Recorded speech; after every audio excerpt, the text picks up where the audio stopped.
Hi, my name is Dave. This is another Remove It Pros demo here in Bonita Springs, a Hurricane Ian casualty. We just started this one about 4 hours ago and we'll be done in about 2 or 3 days. The Gulf of Mexico is about a mile that way.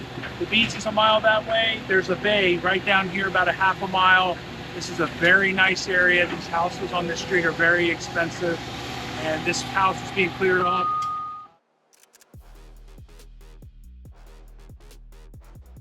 This is a house in Bonita Springs. It is a CMU house. It's a concrete house. And Colton is getting started on this one. So what he's going to do here is he's going to kind of push everything into the house and try to make sure that we don't make a big mess in the yard. The water's behind this house as well. This house is about probably a half mile to 3/4 of a mile to the Gulf by boat. And you can put your boat right behind this house and go all the way out to the Gulf of Mexico. You're gonna go out through a bay. This is real close to Barefoot Beach. So this house this is another one that, September 28th, Hurricane Ian hit it. And this one probably had 4 or 5 foot of water in it. So that's Colton picking up the tie beam. It's important to keep your concrete and your C&D separated so that you keep your loads manageable. Watch how Colton pushes everything back into the envelope of the house here. Again, in the coastal areas, the wind's always blowing. So if you get a bunch of little stuff and you don't keep it inside, it ends up blowing everywhere. The other thing he's gonna do is he's gonna keep all of this C&D stuff. C&D means construction and debris. So debris from construction, meaning the things that are either metal, wood, roofing material, plywood, drywall, those kind of things are C&D. So the C&D dump is in this area is about 6 or 8 miles away. And so basically what he's doing there is right there, that's metal, so we'll recycle that. That'll have a coil in it. The coil is probably worth 75 bucks. So he's pushing all of this debris and keeping it inside the envelope of the house. So this one there really wasn't much in it. The owners had picked through it, so we didn't get any goodies out of this one. There were a few things in it, but it was picked over so much that it didn't make sense to spend the time with a crew over there pulling stuff out. So this one, someone had come in and taken out the kitchen, and they had taken out a good portion of the flooring. It was the click together flooring that vinyl, I think they call it LVT. So there was that click together stuff. So a lot of times if you can take it apart gently, you can reuse it. So here we go. You see Colton being careful to not knock those walls over. He's chewing everything up, making it small enough that when he puts it into the container trucks, that it's going to fit and it's going to avoid having large voids. The voids just mean if you have a bunch of voids or you put a bunch of big pieces in there, there's spaces in the truck that it's just wasted space. It saves us time, and money going to the dump. We don't have to make as many trips if you're careful like that. So he's picking everything up, sticking it back into the house, trying to keep the debris filled as little as possible. The problem when you pick up when you pick up stuff after the fact, what happens is you pick up a bunch of dirt. And when you pick up a bunch of dirt, well, then you got to haul dirt in, and you're paying for the weight of the dirt inside of your construction debris. So there's 2 primary dumps for what we do. There is a dump where you take your concrete and they'll take concrete with rebar in it, but they don't want drywall, they don't want 2x4s, they don't want wires, they don't want anything attached to it. So the reason is somebody has to get out and go through the debris and get that out, the concrete. Because let's say you're buying the concrete, the mulched up recycled concrete from the concrete company, and you end up with wire in it or 2x4s or whatever, and you're paving a road. You just don't want that. So they want just concrete, and they are so busy, they don't need our business, they don't need anybody's business. So you either do it the way they tell you to do it, or you just can't do it. So again, you'll see him chunking this up and making little tiny pieces. And the idea here again is to make sure that we don't have too big of pieces in the truck, creating those voids, which means more truckloads to the dump. So little by little, he's getting it all chunked up. He's pulling everything into the envelope of the house. It's a lot easier to control your debris when you have a concrete floor to do it against. And the idea here is to get everything out of the way and then pull off the drywall off the walls and then the furring strips. So everything he's doing here is designed to keep the debris as light as possible. So you don't want to take concrete to the C&D dump either, because they charge by the ton. Well, concrete weighs a lot. So if you mix a bunch of concrete in with your C&D stuff, what happens is you're paying $67 per ton for your construction debris. And you don't want to do that. You don't want to do that with concrete, because concrete is very heavy. So you don't have to pay the weight of the concrete. Now you see him grabbing that piece right there. He will lay that outside, and he's going to get all these pieces, and he's going to put that concrete out with the other concrete and avoid us having the extra charges. So just that one piece of concrete, it's called a tie beam. That thing would weigh probably 2,000 pounds just by itself. So he just turned around, he heard one of the trucks coming up. He just turned around to see what was up with the truck. So here he is, he's pulling off the lanai area, pulling it into the house. And again, keeping the debris field inside the house to keep the wind from blowing it around, to make it small enough. He's chunking everything up, and he's going to pull he's got the machine, and he's literally inside of the house there. And this just shows the skill that this operator has. If you notice, he's got the machine in a position where he's not rubbing against the walls or anything, or knocking down these concrete walls. It's really easy. That machine can just bumping into those walls will knock it down.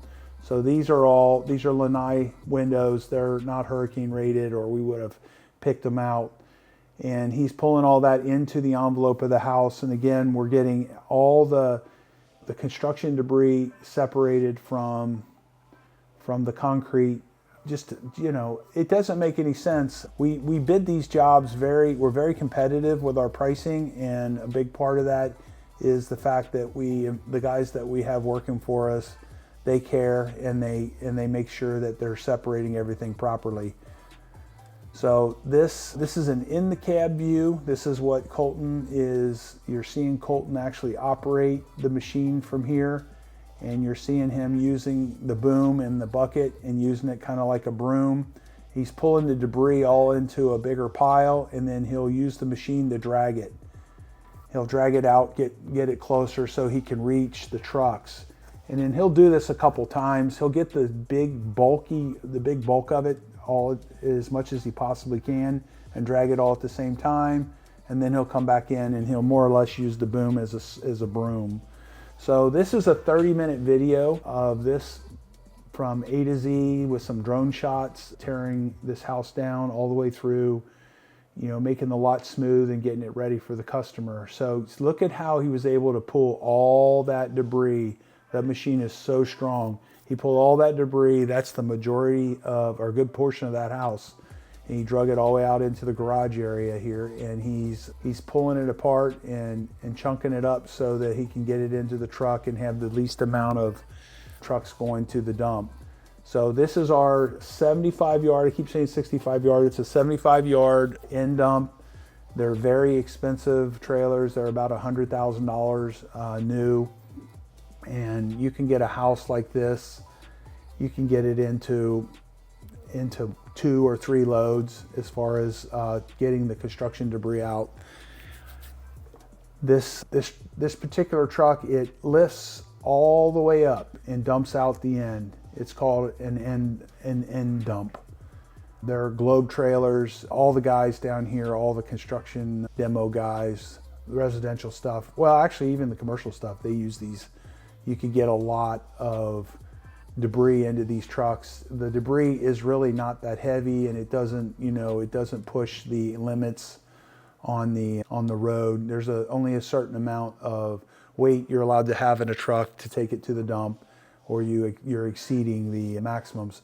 So you see how he's got all this done. You see how he just poked the windows out there from the inside? Notice he doesn't have any scratches on this machine. So he's able to get in and out of this house and not scratch anything. So that is our new Takeuchi. Everything costs 100 grand. $100,000 skid steer, not including the bucket. And we just bought that.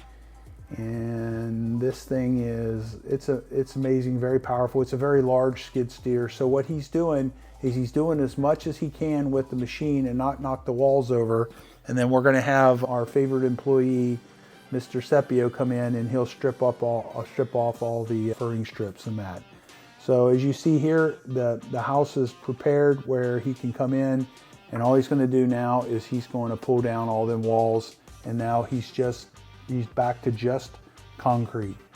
Now this house has a surprise, something we weren't aware of. You see the machine climbing up the little 6-inch thing there to get into the living room area.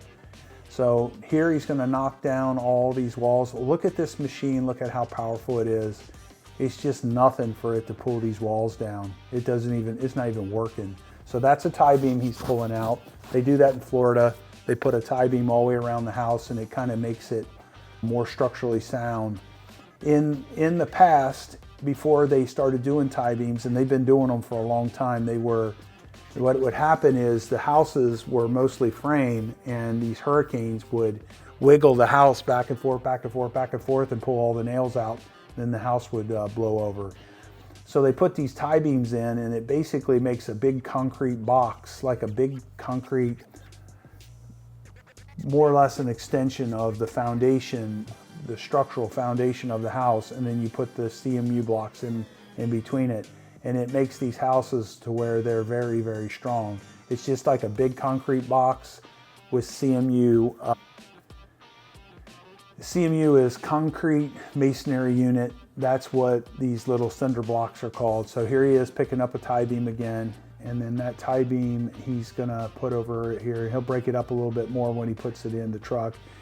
See how there's no drywall, there's no plywood, there's no furring strips or nothing on this. So that makes this a clean load. It makes you much more efficient when you do it this way.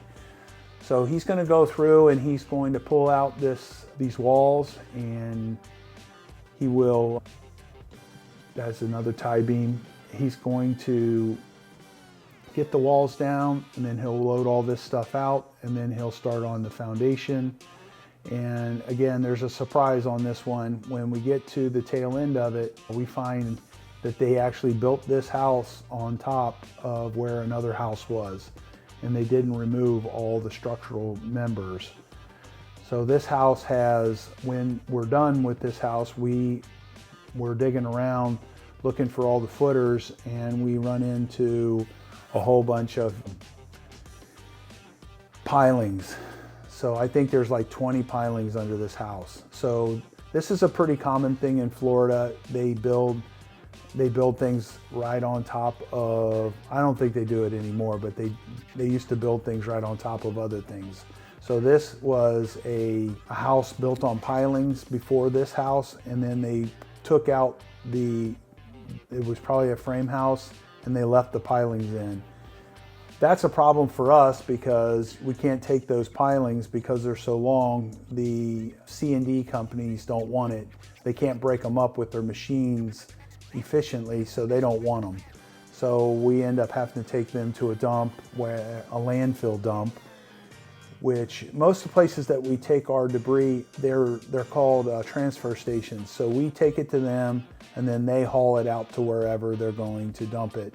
And they might have a deal worked out with some rural company out in the middle of Florida, and they'll haul that stuff all the way out there, and it's a big gigantic landfill.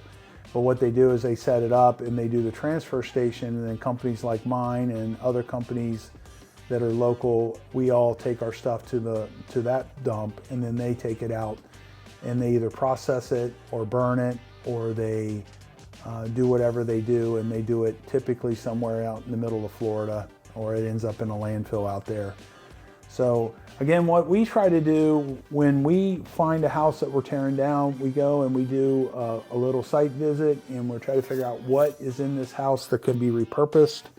And we have a resale shop over here in Bonita Springs, and we sell about 1,100 kitchens every year. We sell about 1,100 refrigerators.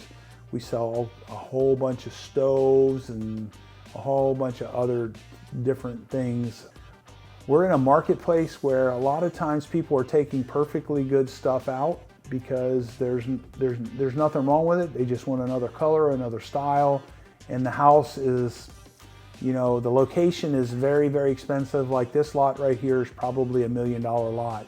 That house to build, actually in this marketplace, would probably be 600 or 700 grand.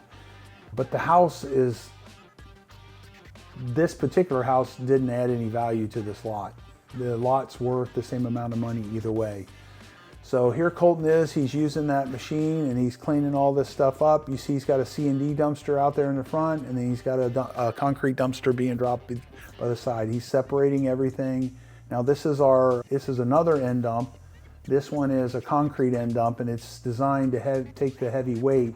It looks very small, but the size for what it's rated for and has allowed to be, with the amount of weight that it can carry legally on the road, this is the perfect size. And that again is another end dump. So, and again, another $100,000. So Colton's taking the machine here and he's just pulling all the little pieces back into a pile, doing his best not to mix in all the dirt. Again, every piece of dirt that you mix in, you have to bring back, because otherwise you'll have a big hole where the house was. This one, maybe 1 or 2 loads to get it to where there was no pool involved, so maybe 1 or 2 loads to get this one to where the lot is perfectly level. It's kind of nice here, the settling. You don't have a lot of settling here like you do up north with the clays and the different types of dirts. The sand, pretty much you go over it a couple times with one of these machines and you got a pretty decent amount of compaction. So here we are at the tail end of this thing. He is scooping everything into a pile, pulling everything up onto the slab so that we don't get as much dirt involved in with our haul away of the foundation. There's very little C&D left on the lot. Sepio's there. He's gonna run around and pick up the little stuff and get everything ready so that Colton can stay focused on what he's good at, which is tearing things out and not damaging anything and not hurting our equipment. So here we are, we're just down to the foundation. After he gets this foundation out, he's going to smooth out the lot with the skid steer and make it perfectly smooth. And that'll be the end of this video. We thank you for watching. We appreciate you and would like to know if you have anything that you're interested in that's within what we do that you'd like to see, or you got any comments or questions, we'd be happy to answer them. We would love for you to subscribe and to follow our content. And we thank you for how you like this view. This is the view from the bucket itself. It's kind of interesting. So Colton runs his own film on these videos. Him and the truck driver we've got there, his name's Ivan. And you see their 10,000 pound ball there in the corner. We use that to pulverize the pools. So he's pulling everything up and trying to give you a different view. And I'm wondering how he's doing this so he doesn't break the camera. So, and that's loading into one of the roll-off truck, one of the dumpsters. So please subscribe, give us a like, and we'll see you on the next video.